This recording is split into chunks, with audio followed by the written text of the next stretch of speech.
kita sering mengalami benturan di dalam beramal. Di saat waktu yang sama, itu banyak aktivitas. Kalau itu dilakukan semua, itu tidak mungkin. Maka pasti harus ada yang disebut dengan skala prioritas. Misalnya habis maghrib ini ada kajian. Habis maghrib ini pula ada pertandingan sepak bola. Habis maghrib ini pula kemudian ada janji misalnya. Karena ini berbenturan, di saat yang sama ada banyak aktivitas, maka berarti di sini harus ada skala prioritas. Dan ternyata Islam menjelaskan itu semua. Fikihnya disebut dengan fikih aulawiyat. Contoh misalnya, tadi sudah saya sampaikan. Dalam waktu yang bersamaan, kita ini harus bekerja. Tetapi dalam waktu yang bersamaan juga kita harus berdakwah. Mana yang harus didahulukan? Maka nanti Islam menjelaskan tentang prioritas itu. Contoh lagi, kita punya uang terbatas. Sementara kita harus memberi nafkah. Memberi nafkah keluarga kan wajib. Sementara di saat yang sama kita harus membayar hutang. Mana yang harus didahulukan? Mana yang harus diprioritaskan? Maka jika terjadi benturan amal tadi itu, di saat waktu yang sama, ada banyak amal, ada banyak aktivitas, dan tidak mungkin itu dilakukan semuanya, maka berarti bagaimana cara kita membuat yang disebut dengan skala prioritas amal.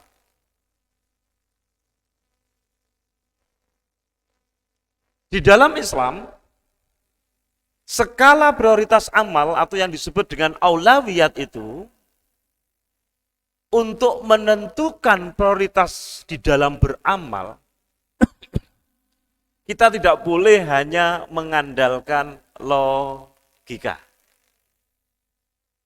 Yang kedua, kita tidak boleh hanya mengandalkan analisis fakta. Yang ketiga, kita tidak boleh hanya mengandalkan pertimbangan manfaat dan mudorotnya. Dan yang keempat, ini justru tidak boleh sekali hanya mengandalkan kesesuaian dengan hawa nafsunya. Maka di dalam menentukan skala prioritas, di dalam menentukan aulawiyat, sekali lagi Islam menjelaskan tidak boleh hanya mengandalkan logika, tidak boleh hanya mengandalkan apa? Analisis fakta.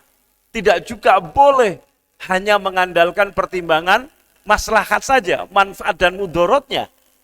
Dan yang keempat, tidak boleh hanya mengandalkan kesesuaian dengan hawa nafsunya. Nah, di dalam Islam inilah yang disebut dengan fikih aulawiyat. Apa amal yang harus kita kerjakan terlebih dahulu? Di dalam hadis itu Rasulullah Muhammad SAW bersabda, "Fa'idha nahaitukum an syai'in fajtanibuhu wa idza amaratukum bil umuri fa'tu minhu mastata'tum." Rawahu Muslim. Dengan perhatikan hadis ini, jika aku melarang untukmu dengan sesuatu, maka tinggalkanlah. Jadi kalau Rasulullah melarang, Allah melarang, maka tinggalkanlah. Di situ tidak ada sesuai dengan kemampuan. Tetapi hadis ini berikutnya, dan jika aku memerintahkan untukmu dengan suatu perkara, maka kerjakanlah semampumu. Anda perhatikan bedanya.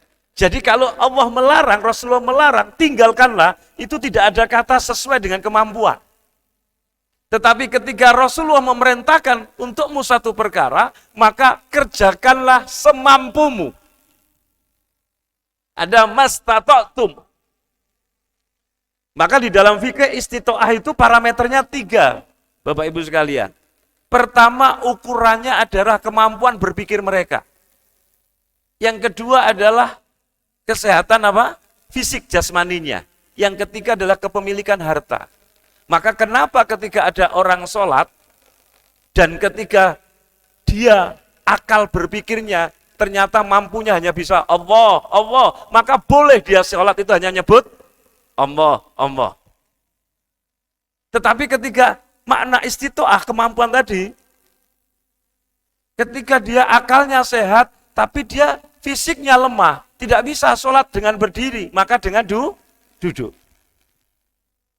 Maka istitoah nanti parameternya 3 di dalam Islam ini. Kalau kemudian salah satunya tidak ada, atau salah satunya sudah terpenuhi, maka tidak boleh kemudian bilang tidak mampu gitu. Maka kenapa umroh haji itu, misalnya secara fisik dia sehat, secara akal dia mampu melaksanakannya doa-doanya, tetapi secara ekonomi dia tidak wajib tidak mampu, maka tidak wajib berangkat. Hari ini gara-gara ada dana talangan macam-macam sekarang sudah ada.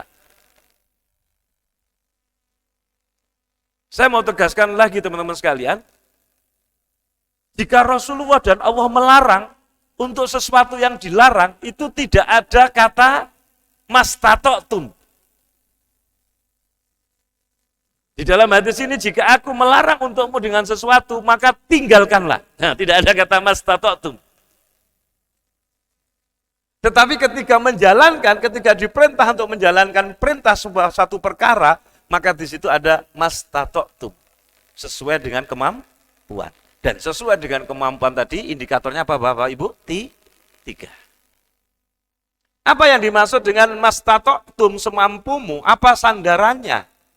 Apakah mengikuti pilihan nafsu kita sendiri? Tidak Bapak Ibu. Syarak mengaturnya, syariat mengaturnya tadi. Indikatornya 3 tadi itu.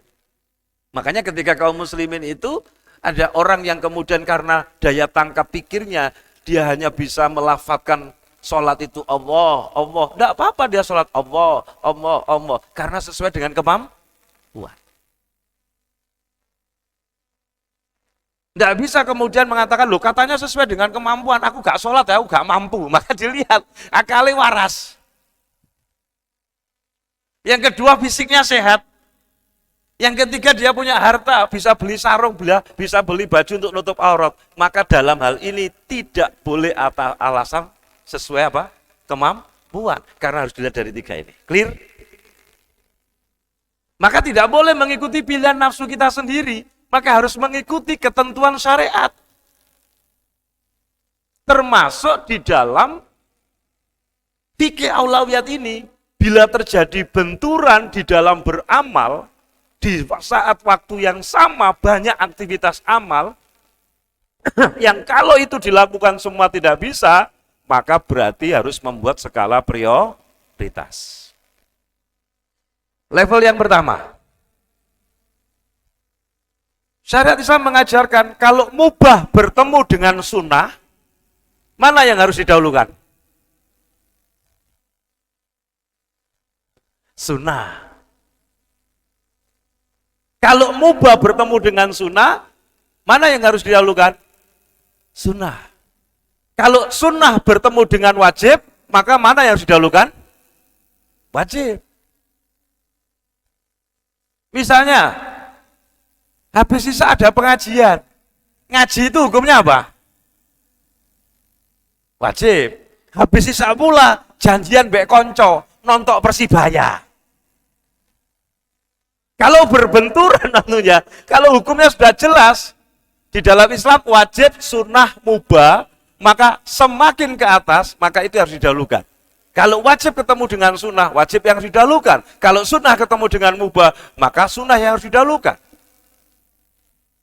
Maka kalau saya bahasakan dalam bentuk kesimpulan itu gini, ini baru level pertama, Bapak Ibu sekalian. Sibukkan diri kita untuk melakukan hal-hal yang wajib dan sunnah. Kalau toh kemudian melakukan yang mubah, dicari di antara yang mubah-mubah tadi itu, mana yang menunjang visi akhirat kita. Tinggalkan yang makruh, campakkan yang haram. Ini level pertama.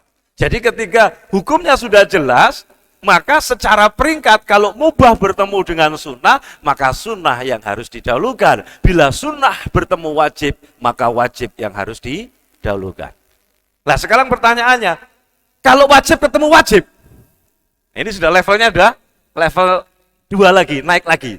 Bagaimana kalau wajib ketemu wajib? Mana yang harus didahulukan? Itu pun tidak boleh mengikuti dorongan apa?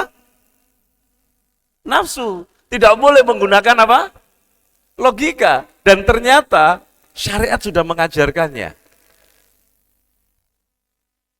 Kalau fardu ain ketemu dengan fardu kifayah, maka yang harus didahulukan adalah fardu ain. Apa sih bedanya fardu ain dengan fardu kifayah? Fardu ain itu kewajiban masing-masing individu. Tapi kalau fardu kifayah itu kewajiban seluruh kaum muslimin. Kalau sudah terlaksana dengan sempurna, maka kewajiban itu gugur bagi kaum muslimin yang lainnya. Tapi kalau belum terlaksana dengan sempurna, maka kewajiban itu belum gugur dan dosa kifayahnya juga belum gugur. Hari ini umat Islam kalau memahami fardu kifayah paling banter urusan jenazah. Betul? Padahal 90% syariat itu fardu kifayah, Pak, Ibu. 10%-nya fardu ain. Maka kalau 90% fardu kifayah itu tidak terlaksana dengan sempurna, maka kaum muslimin seluruh dunia dosa. Ini jarang dibahas ini. Saya pernah bahas itu dulu pada saat dia menjelaskan tentang dosa kifayah. Masih ingat apa enggak? Kalau fardu kifayah itu belum terlaksana dengan sempurna, maka itu dosa bagi seluruh kaum muslimin yang lainnya. Dan dosa kifayahnya masih melekat, karena kewajibannya belum terlaksana. Nanti dicari di channel YouTube, saya pernah jelaskan itu. Namun, harus diingat, Bapak Ibu sekalian, fardu kifayah itu bisa menjadi fardu ain, apabila pelaksanaannya belum sempurna. Karena dosa kifayahnya masih melekat, maka harus mewujudkannya. Saya ambil contoh misalnya, saya seorang dokter. Dan ketika saya seorang dokter itu berada di satu wilayah di mana tidak ada puskesmas, tidak ada rumah sakit, dan saya ini satu-satunya dokter, maka menolong pasien itu bukan lagi fardu kifayah, tapi sudah menjadi fardu ain. Maka saya tidak boleh mengatakan, sorry, bengi-bengi aku ngantuk rek. Loh, karena di daerah itu satu-satunya dokter itu saya. Dan tidak ada rumah sakit, tidak ada puskesmas. Maka berarti menolong yang sebenarnya itu fardu kifayah sudah menjadi fardu ain. Maka kalau wajib bertemu wajib, maka fardu ain jika ketemu dengan fardu kifayah, maka fardu ain yang harus didahulukan. Nah sekarang pertanyaannya, ini levelnya naik lagi. Bagaimana kalau fardu ain ketemu dengan fardu ain? Mana yang harus didahulukan? Nah, prioritas ternyata syarak mengaturnya. Mana yang harus didahulukan? Ketika fardu ain bertemu dengan fardu ain, ada kewajiban yang bersifat hajiyah. Ketika bertemu dengan kewajiban yang tahsiniyah, maka hajiat yang harus didahulukan. Nanti saya jelaskan, hajiat itu apa, kewajiban tahsiniyat itu apa. Tetapi apabila kewajiban hajiat yang fardu ain tadi bertemu dengan doruriyah, maka doruriyatnya yang harus didahulukan. Nanti saya jelaskan. Tapi bagaimana kalau doruriyat ketemu doruriyat? Ini sudah levelnya level 3 lagi nih. Mana yang harus didahulukan? Maka harus mengikuti skala prioritas doruriyatnya yang dijelaskan oleh Islam. Oke, saya pelan-pelan saja. Ini sesuatu yang penting, tapi jarang dibahas. Betul apa enggak? Ini harusnya sampai ke para pejabat kita, biar tahu skala prioritas. Bagaimana penjelasannya? Teman-teman sekalian, kewajiban yang bersifat doruriyat itu jika tidak terwujud, maka kehidupan manusia akan hancur, manusia akan musnah, manusia akan mengalami apa? Kerusakan. Itu kewajiban yang disebut dengan kewajiban doruriyat. Sedangkan kewajiban yang bersifat hajiat, itu jika tidak terwujud, maka kehidupan manusia hanya akan mengalami kesukaran. Maka ketika kewajiban hajiat tadi ketemu dengan doruriyat, mana yang harus didahulukan Bapak? Doruriyat.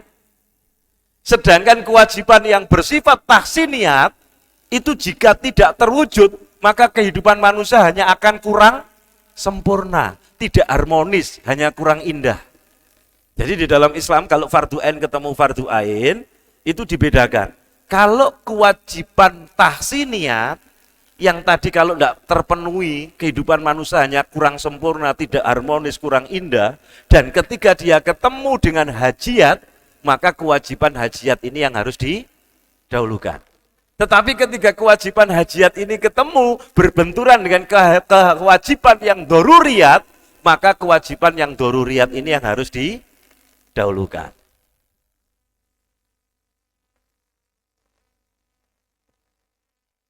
Nah, sekarang bagaimana pertanyaannya kalau sama-sama darurat tadi? Nanti saya jelaskan pakai contoh, biar nyantol gitu ya, pelan-pelan. Saya harus meletakkan definisinya dulu. Di dalam Islam, ada skala yang disebut dengan umurud daruriyah.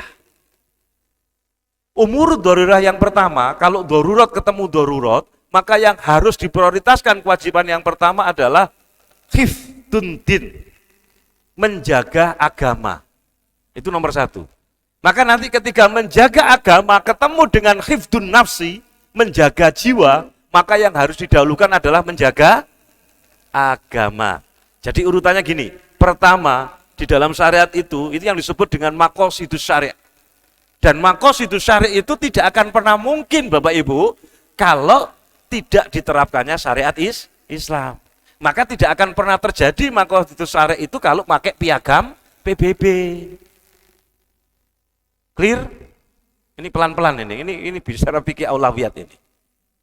Jadi maqasidus syari' itu nomor satu penjaga agama, hifduddin. Yang kedua adalah hifdun nafs, menjaga jiwa. Kemudian yang ketiga adalah hifdun nasl, menjaga keturunan.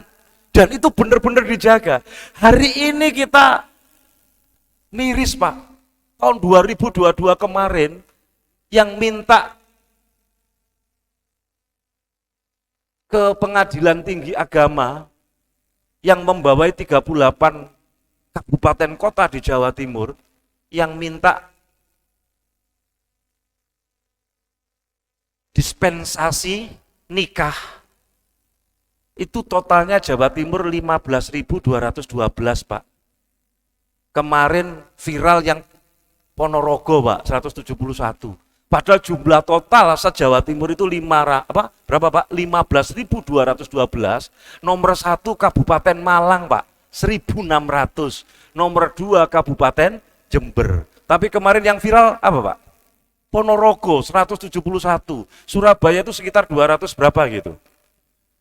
Jenengan bisa bayangkan, ini satu provinsi, 15.000. Saya yakin lebih banyak lagi Jakarta sama Jawa Barat. Betul apa enggak?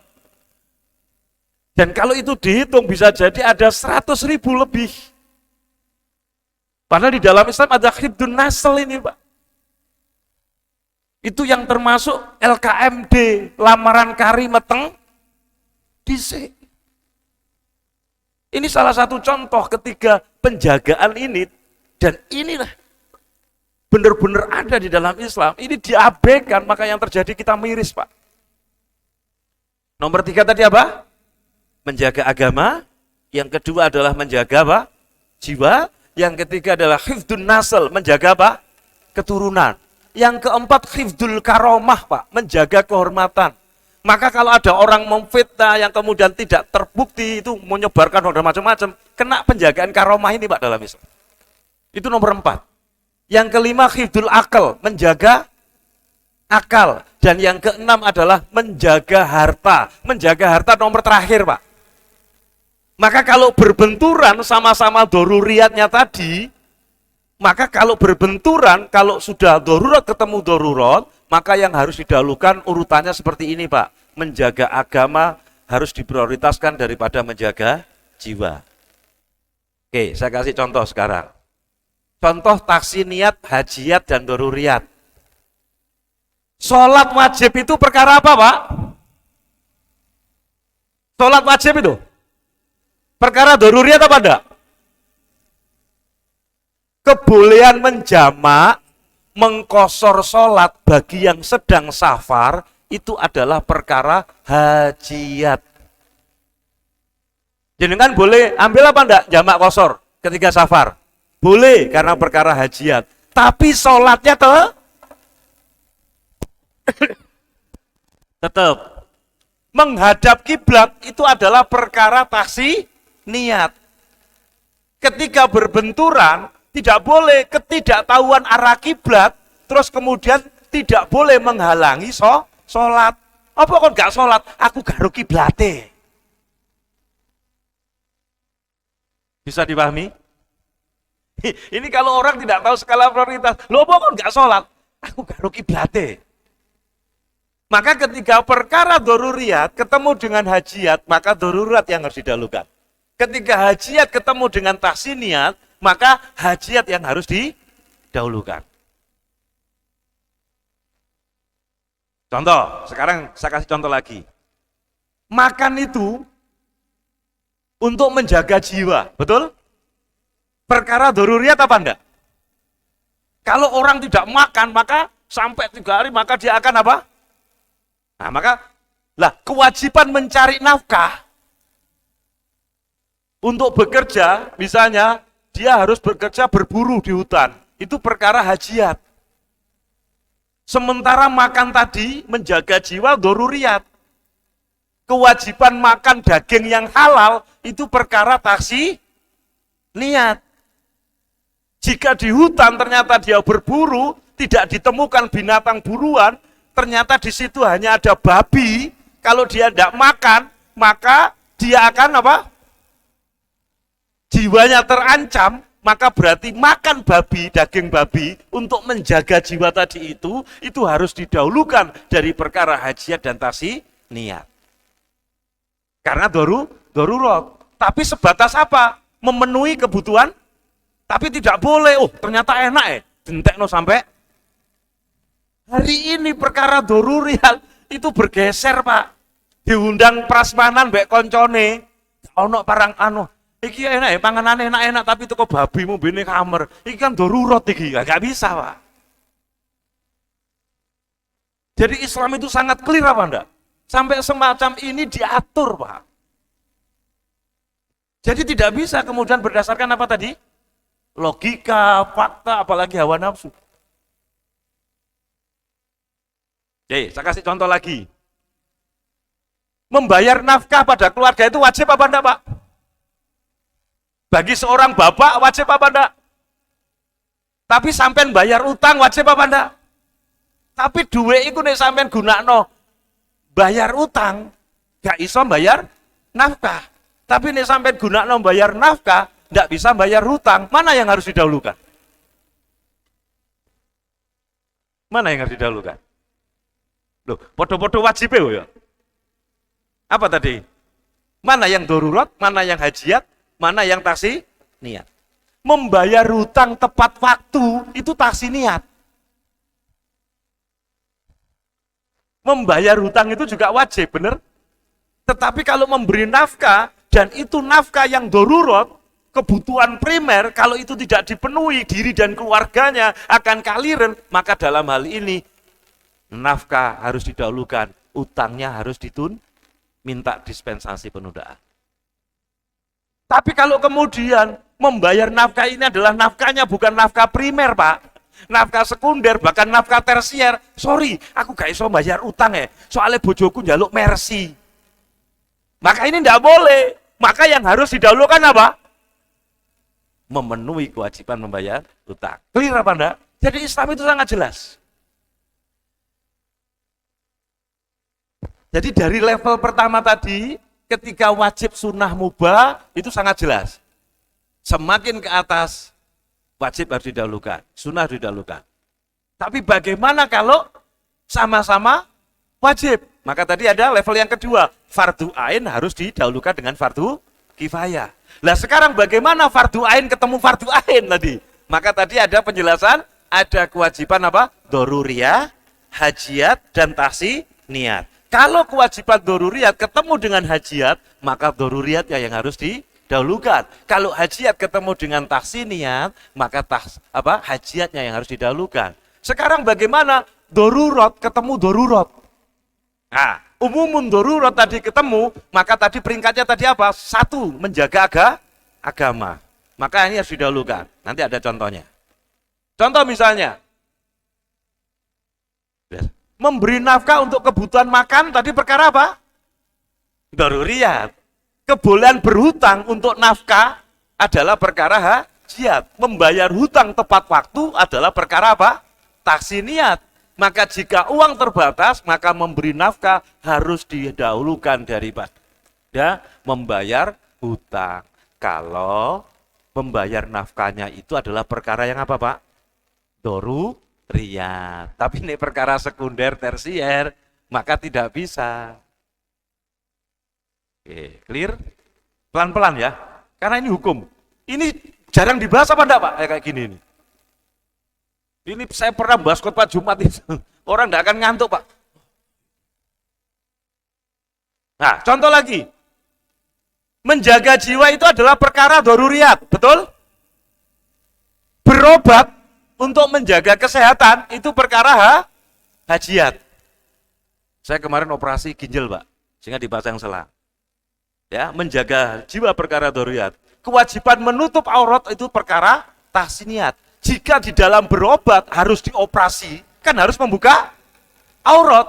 Maka berobat dengan operasi yang membuka aurat itu harus didahulukan daripada menutup aurat. Karena berobat ini urusannya apa tadi? Menjaga jiwa dan harus dioperasi tadi. Lah kalau harus dioperasi kan harus membuka aurat.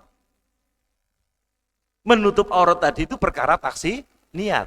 Tetapi ketika itu berbenturan dengan menjaga jiwa yang perkara doruriyat, maka perkara darurat harus didahulukan. Clear? Ya, nanti tak tulis, Pak. Ini saya belum sempat nulis ini, Pak.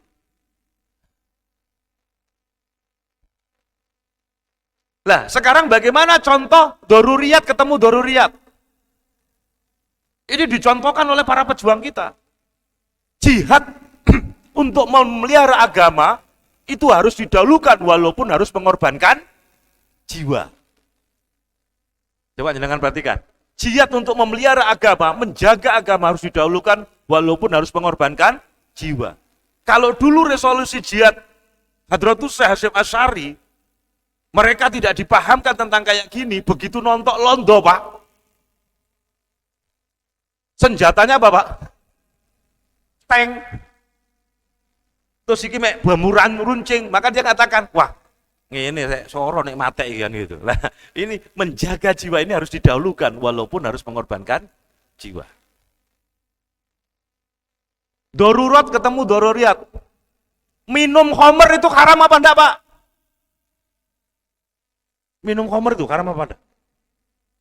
Tetapi ketika darurat ketemu darurat, dia berada di suatu kondisi cuaca yang amat dingin sekali, misalnya di kutub utara atau kemudian di puncak gunung, yang kemudian kalau dia tidak melakukan minum khamr, maka jiwanya akan apa?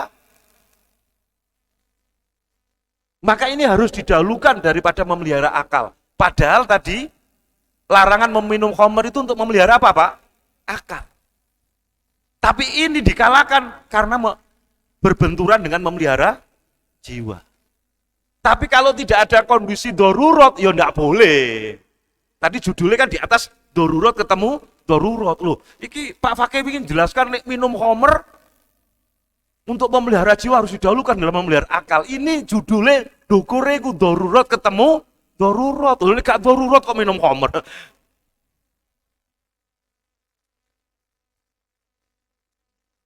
Yang ketiga, bagaimana darurat ketemu darurat tadi? Itu peringkatnya tadi itu. menjaga apa? Agama nomor satu, kemudian menjaga apa? Jiwa, kemudian menjaga apa? Keturunan, yang keempat tadi menjaga apa? Karoma, yang kelima adalah menjaga apa? Akal, dan yang keenam menjaga harta. Lah, sekarang Anda dirampok, memberikan harta miliknya yang dirampok untuk menjaga jiwa, mana yang harus didahulukan? Jadi Anda dirampok, kalau Anda tidak ngasih harta, jiwamu akan ketemu dengan memelihara harta. Mana yang harus didahulukan? Yo hartamu kenon gitu. Jadi Islam itu ngajarkan kayak gitu. Jadi memberikan harta miliknya ketika dirampok untuk menjaga jiwa, maka menjaga jiwa ini harus didahulukan daripada memelihara harta. Jadi Islam itu sangat jelas Pak, clear. Sekarang gini, contoh lagi, memelihara kehormatan dari ancaman pemerkosaan. Itu harus didahulukan daripada menjaga harta. Jadi dia pelihara kehormatannya, saya tidak akan pernah. Jadi kan dia diperkosa itu. Kau nek gelem kau tak kayak duit. Akhirnya kalah. Terus gak apa-apa lah. Wani piro. Nggak bisa dalam Islam kayak gitu. Acur ya. Maka disinilah pentingnya skala prioritas. Jadi clear, Islam itu sangat jelas. Ini kalau ngaji, yang jadi pejabat juga kayak gitu. Menyejahterakan rakyat itu prioritas. Betul apa enggak? Enggak boleh didahulukan apa? Kepentingan apa? Pribadi, kayak tuku moge, Rubicon gitu. Ini prioritas, ini kacau. Terus aku gak ngomong ngono kok bare aku dicekal. Kan repot wong nang kene saiki iki. Bisa clear ya? Makanya kemudian muncul kaidah fikih aulawiyat itu. Kalau saya terjemahkan bebas itu gini. Urusan doruriyat itu membolehkan urusan hajiat yang terlarang. Urusan hajiat yang terlarang tadi itu jadi boleh kalau darurat. Urusan hajiat yang membolehkan urusan tahsiniyat yang terlarang karena ada apa Pak? Darurat.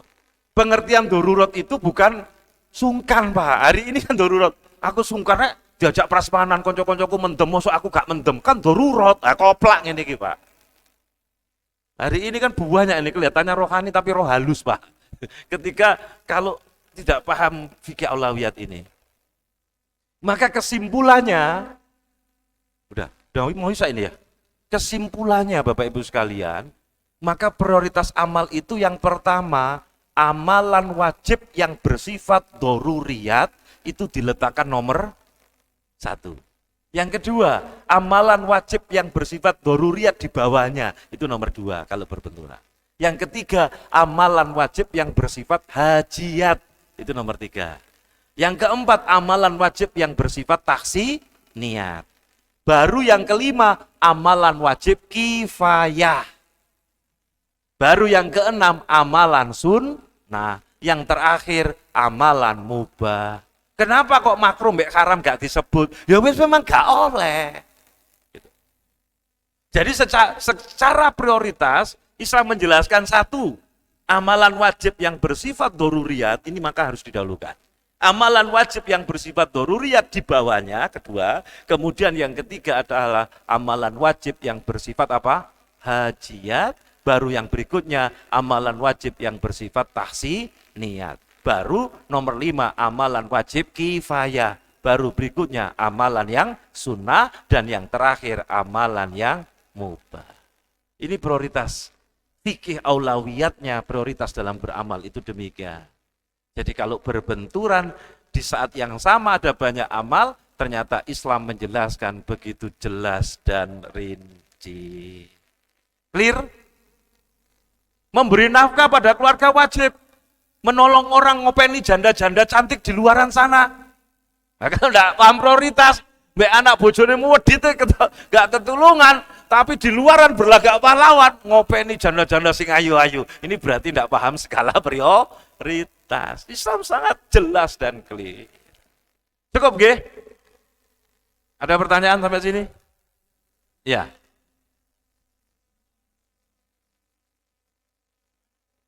Ya.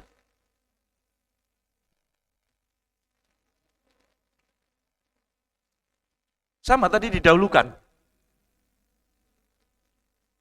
Pemerkosaan kan dia menjaga kehormatan tadi. Dia menjaga kehormatan tadi.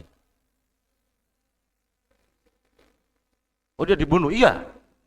Kalau dia dibunuh dan dia kemudian dia akan dapat pahala yang luar biasa. Karena tadi menjaga jiwa penting apa enggak? Apalagi kemudian agama tadi. Ini kalau kayak gini luar biasa apa enggak Islam, Pak? Ini kalau enggak paham skala prioritas, Pak. Mbah-mbah saya dulu ketika ada resolusi jihad, musuh londo, Pak. Loh, iki jangkrik. Iki apa? Tapi dia memelihara agama yang harus didahulukan gitu. Maka di sini penting. Hari ini sekarang, Pak, skala prioritas hilang apa enggak? Kalah mbek wani piro iku mau, Pak?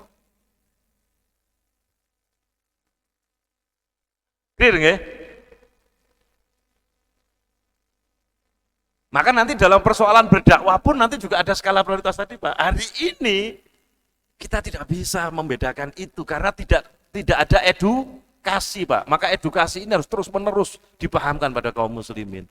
Sehingga umat Islam itu akan bisa memiliki kecemerlangan, Pak. Karena apa? Terikat pada hukum syarak tadi itu. Jadi kecemerlangan itulah kata Umar. Dulu kami ini mulia karena Islam. Maka kami ini akan hina ketika kita meninggalkan Islam. Ini salah satu contoh. Baru saya membahas tentang fikih aulawiyat. Clear, Pak? Cukup nggih? Santen kula klopo. Cekap semanten atur kaula. Wassalamualaikum warahmatullahi wabarakatuh.